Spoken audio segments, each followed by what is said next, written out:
The sun had barely lifted its golden rim over the flat horizon when Luke Dawson rode his horse through the misty plains of Wyoming.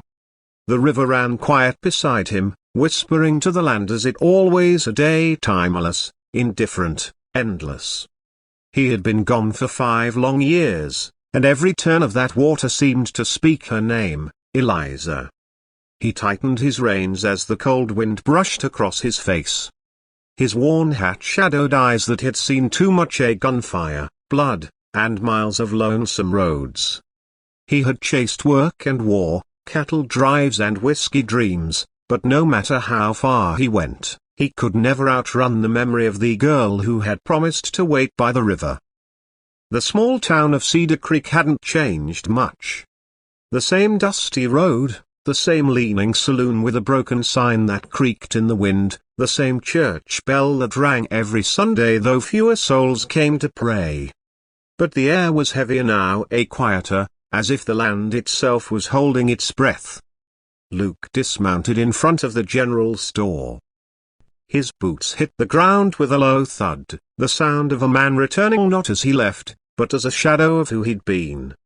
Old Ben, the storekeeper, looked up from stacking flour sacks. His eyes widened, and the years of silence cracked open with disbelief. "Well, I'll be damned," Ben whispered, voice trembling between surprise and sorrow. "Luke Dawson. I thought you were dead." Luke gave a tired smile. "Not dead yet, Ben. Just lost for a while." Ben studied him closely, at the unshaven face, the dust-caked jacket, the revolver still hanging low at his side. Then his gaze softened. "You always were a stubborn one. Folks said you rode off to join them cattle drives down in Texas." "Yeah," Luke said quietly, pulling off his hat. "And some said I ran from a broken heart." Ben didn't argue. He just nodded slowly, eyes flicking toward the east side of town, where the river shimmered faintly in the distance. "She waited for you, you know. Every evening, down by that same riverbank. For years." Luke's throat tightened. "She's still here?" Ben hesitated, and that pause said more than words. "She's out at the Dawson Ranch," he finally said. "After your pa died, she stayed to help keep it together. Folks thought she might move on. Butte a broken bar, she never did. She still rides out to that river most days. Like clockwork." Luke swallowed hard, his voice rough as sandpaper. "She kept her promise." "Guess she did," Ben murmured. "But the question is, will you?" Luke didn't answer. He just tipped his hat and walked back toward his horse. The weight of memory settled on his shoulders like a saddle that had never truly been taken off. The ride to the ranch felt longer than he remembered.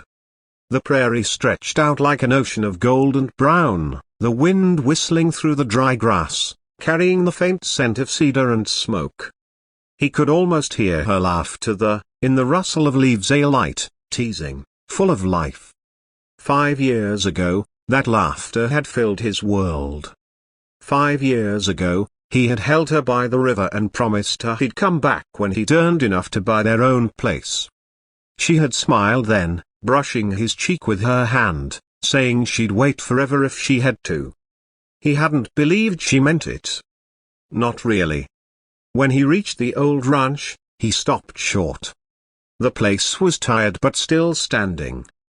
The fences were worn, the barn door hung crooked, but there was life, a smoke rising from the chimney, horses grazing in the pasture.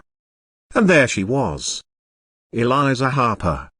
She stood by the corral, hair undone and blowing wild in the morning wind, her skirt brushed with dust. She was older now, not by much, but by years that carried weight. Her face still held that soft beauty he remembered, but her eyes a broken bar. Her eyes told stories of waiting too long. She turned when she heard his horse. For a heartbeat, the world stilled. "Luke?" she whispered, her voice breaking on the edge of disbelief. He dismounted slowly, eyes never leaving hers. "It's me, Eliza." She didn't move at first.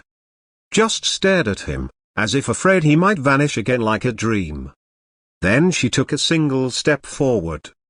5 years, she said quietly. 5 years, Luke Dawson. And not a word. "I wrote," he said softly. "Letters. Dozens." She shook her head, a tear slipping free. "I never got a single one." He froze. "I sent them through Ben." Her laugh came bitter and thin. "Then maybe Ben thought he was protecting me. Or maybe the wind carried them away before they could reach me." Luke felt something break inside him at the weight of all the lost days, the silence, the miles between what was and what could have been. "I never stopped thinking about you, Eliza," he said.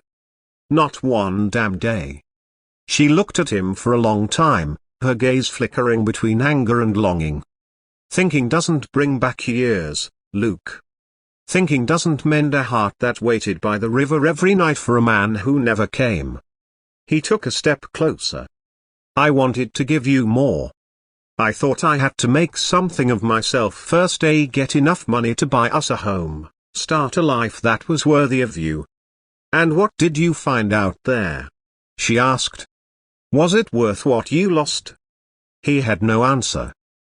Because he knew nothing he'd gained out there in the hard lands of the West could ever compare to what he'd left behind. Eliza turned away, wiping her eyes with her sleeve. "You should have come back when your father passed," she said quietly. "He died calling your name, you know. And a broken bar, I stood by that river with a letter in my hand, praying you'd ride over the hill before the sun went down." He bowed his head, shame burning through him. "I didn't know. God help me, Eliza, I didn't know." They stood in silence, the wind sighing through the tall grass. Somewhere in the distance, a hawk cried, its echo stretching across the empty plains. Finally, Eliza spoke again. "You should see the river," she said, her voice softer now. "It hasn't changed. Still runs slow and steady. Like time itself." He looked up, meeting her gaze. "Will you take me there?" She hesitated, then nodded once. "Come on." They rode together in silence, two ghosts drifting through memories. When they reached the riverbank, the sun was high, and the water shimmered like glass. The same place where they'd first kissed, where they'd made their promises under the cottonwoods. Eliza dismounted and walked to the edge, looking down at her reflection. "I used to talk to the river," she said. "Told it everything I couldn't tell anyone else. That I missed you. That I hated you. That I still loved you, no matter how much it hurt." Luke stepped beside her, his voice low. "I heard you. Every time the wind changed, I swear I heard you calling my name." She smiled sadly. "You always were a good liar." He didn't argue. Instead, he reached into his coat and pulled out a small, worn pouch. Inside was a silver locket, old, dented, but still shining faintly. He opened it and showed her the picture inside, a faded drawing of her face, sketched by his own hand years ago. "I carried this every day," he said. "Through storms, through fights, through nights when I thought I wouldn't see another sunrise. It kept me alive." Her eyes filled with tears again. "Why'd you come back now, Luke?" "Because I finally realized what home meant," he whispered. "It wasn't the land, or the money, or the name. It was you. It's always been you." The river murmured beside them, endless and steady. She turned to him, studying the man before her, older, rougher, but still the same boy who once promised her the world. "I don't know if I can love you the same way I used to," she said softly. "Too much time's gone." He nodded. "Then love me in a new way. Or don't love me at all. But let me stay. Let me fix what I broke." Eliza looked down at the river again, and something inside her seemed to shift. The wind caught her hair, and for a moment she looked young again, full of light and hope. She took his hand, gently, almost hesitantly. "Do you remember what you said the night you left?" she asked. He smiled faintly. "That I'd come back for you before the river froze." She nodded. "Well, it froze every winter.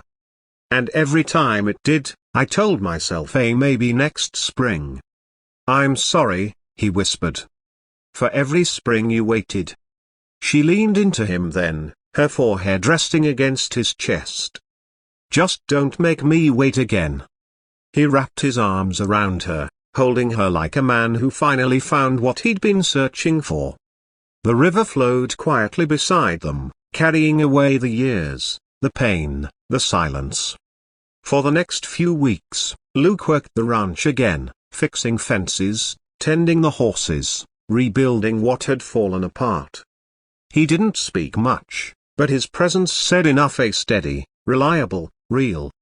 Eliza watched him from the porch some evenings, the sunset painting the sky red and gold. And for the first time in years, she didn't feel alone. Sometimes they'd ride to the river together, sit on the bank, and let the quiet speak for them. One evening, as twilight deepened, she looked at him and said, "You know, I used to dream about this, you coming back, us sitting here like nothing ever changed." He smiled, his hand brushing hers. "And does it feel the same?" She shook her head. "Number. It feels better. Because this time, I know you're real." He reached into his pocket again, pulling out a small ring, a simple, silver, with a single turquoise stone. "Found this in Santa Fe," he said. "Been carrying it a long time. Guess I was waiting for the right moment." Her breath caught. Luke, a broken bar. He didn't kneel. Didn't make a speech. Just looked at her the way a man looks at the only thing that ever truly mattered. "Marry me, Eliza. Not for the past, but for the days we still have." Tears welled in her eyes again, but this time, they were soft, shining with something like peace. She nodded, unable to speak. They married quietly under the cottonwood tree by the river, at the same place where their story began.